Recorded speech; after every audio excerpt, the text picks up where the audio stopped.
Assalamualaikum warahmatullahi wabarakatuh. Perkenalkan, nama saya Dinda Afra Kasri Kasfi dan rekan saya Sahakiki. Kami dari kelompok 3 unit 1 akan mempresentasikan hasil kerja kami yang berjudul Isu dalam Analisis Perbandingan Laporan Keuangan. Perbedaan-perbedaan yang muncul tersebut akan membuat perbandingan menjadi tidak konsisten. Maka dari itu harus diidentifikasikan. Jadi, pada bab ini kami akan membicarakan beberapa isu yang harus dipertimbangkan dalam analisis laporan keuangan. Apabila laporan keuangan dianalisa dengan menggandakan perbandingan dari laporan-laporan selama beberapa periode, maka disebut analisa horizontal atau analisa dinamis. Lalu, apabila laporan keuangan yang dianalisis hanya meliputi satu periode saja, yaitu hanya memperbandingkan pos-pos yang satu dengan yang lainnya, dalam satu laporan keuangan disebut analisa vertikal atau analisa statis. Analisa dinamis akan sangat membantu para manajer karena dengan laporan keuangan yang diperbandingkan untuk beberapa periode akan diketahui sifat dan tendensi perubahan yang terjadi dalam perusahaan. Beberapa isu yang terdapat pada analisis laporan keuangan diantaranya adalah laporan keuangan yang disesuaikan kembali, perbedaan klasifikasi rekening atau akun, perbedaan prinsip-prinsip akuntansi, perbedaan penanggalan laporan keuangan, dan perbandingan dengan data historis dan perusahaan lain. Yang pertama adalah laporan keuangan yang disesuaikan kembali. Terdapat beberapa kondisi di mana perusahaan perlu menyesuaikan kembali laporan keuangan. Kondisi yang pertama adalah discontinued operation. Di sini, jika perusahaan pada periode sekarang memutuskan untuk menghentikan lini bisnis tertentu, maka pendapatan dan biaya yang berkaitan dengan lini bisnis dan laba atau rugi yang diharapkan yang disebabkan pelepasan lini bisnis akan diklasifikasikan dalam item operasi yang diberhentikan atau discontinued operation dalam laporan laba rugi tersebut. Neraca juga akan memisahkan aset lini bisnis akan dihentikan. Pendapatan dan biaya dari lini bisnis yang ada pada tahun lalu masuk dalam item pendapatan operasional. Sekarang harus diklasifikasikan lagi masuk ke dalam item operasi yang dihentikan dalam analisis perbandingan laporan keuangan dengan periode-periode sebelumnya. Yang kedua, terdapat kondisi merger atau penggabungan usaha. Jika perusahaan bergabung dengan perusahaan lain dalam transaksi yang masuk pada kategori pooling of interest, maka laporan keuangan yang lama atau periode lalu harus menyesuaikan laporan keuangan yang baru seperti kalau kedua perusahaan tersebut bergabung sejak dulu. Kemudian yang ketiga, ada perusahaan-perusahaan prinsip akuntansi. Perubahan-perubahan prinsip akuntansi ini, contohnya perubahan dari LIFO menjadi FIFO. Itu mengharuskan perusahaan menyesuaikan kembali laporan keuangan masa lalunya supaya mencerminkan prinsip yang baru tersebut. Lalu beberapa isu yang muncul ataukah pertanyaan-pertanyaan yang muncul seringkali berkaitan dengan apakah menggunakan data semula atau yang sudah disesuaikan dan terkait dengan perhitungan rasio. Lalu yang kedua ada perbedaan klasifikasi rekening atau akun. Beberapa perusahaan melakukan klasifikasi rekening yang berbeda satu sama lain. Misalnya, suatu perusahaan melaporkan biaya depresiasi dan amortisasi secara terpisah, perusahaan lain harus mengalokasikan nilainya tersebut ke harga pokok penjualan. Penyesuaian perlu dilakukan agar perbandingan menjadi lebih konsisten, dan jika tidak ada informasi yang cukup, analis perlu memberi catatan. Selanjutnya, perbedaan pada prinsip-prinsip akuntansi. Perusahaan masih mempunyai beberapa alternatif pengguna metode atau prinsip akuntansi yang dipakai untuk pelapor keuangan. Perlu penyesuaian dalam perbandingan data. Apabila ada informasi yang cukup, maka penyesuaian bisa dilakukan. Jika tidak ada informasi yang cukup, perbedaan akan dibicarakan dalam tahap interpretasi.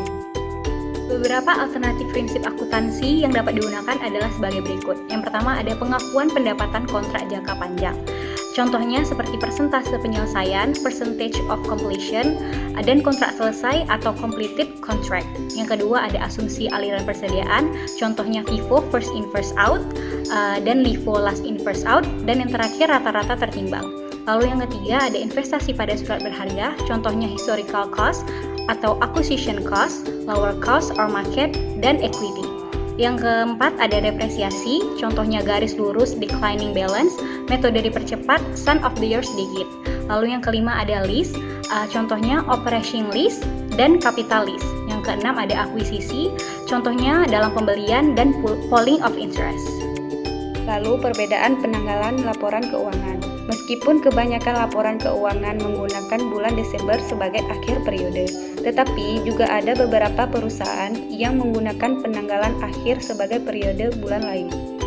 Kelima, perbandingan dengan data historis dan perusahaan lain. Seperti yang sudah dijelaskan sebelumnya, rasio-rasio atau data-data keuangan yang telah dihitung untuk suatu perusahaan bisa dibandingkan dengan data masa lalu dan juga dengan data keuangan perusahaan lain, agar diperoleh interpretasi yang lebih baik. Apabila analisis dapat memperbandingkan data keuangan dengan data masa lalu, maka akan melakukan analisis time series. Semakin banyak melakukan observasi atau analisis time series, semakin baik dan bisa melihat pengaruh variabel-variabel seperti variabel ekonomi makro atau resesi, inflasi, variabel industri atau perubahan teknologi peraturan, dan variabel ekonomi mikro entitas atau perubahan strategi manajemen baru, dan sekaligus melihat pola-pola tertentu dari data laporan keuangan yang dimiliki.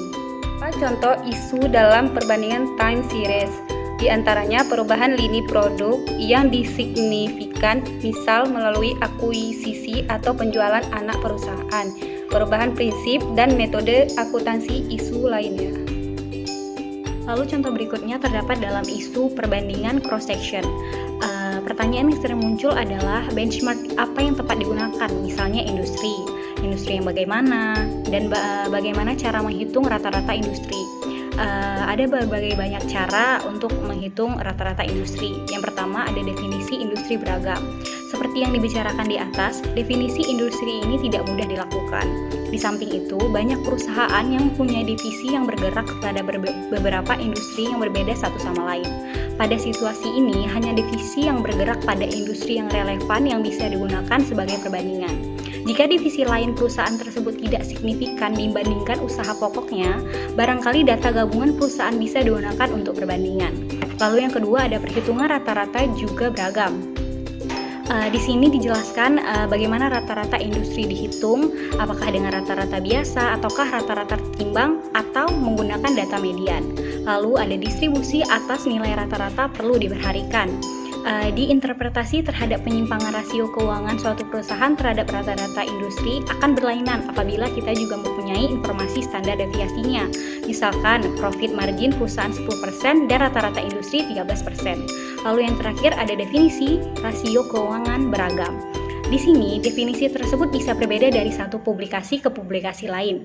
Karena itu, seorang analis harus mencermati definisi rasio-rasio keuangan ini. Sebagai contoh, ROA atau Return on Asset bisa dihitung dengan membagi laba bersih dengan total asetnya. Publikasi ini ingin memfokuskan pada kemampuan perusahaan menghasilkan laba pada kondisi normal. Di luar pendapatan atau biaya yang tidak normal bisa terjadi, seperti musibah kebakaran dan lain-lain. Kesimpulan.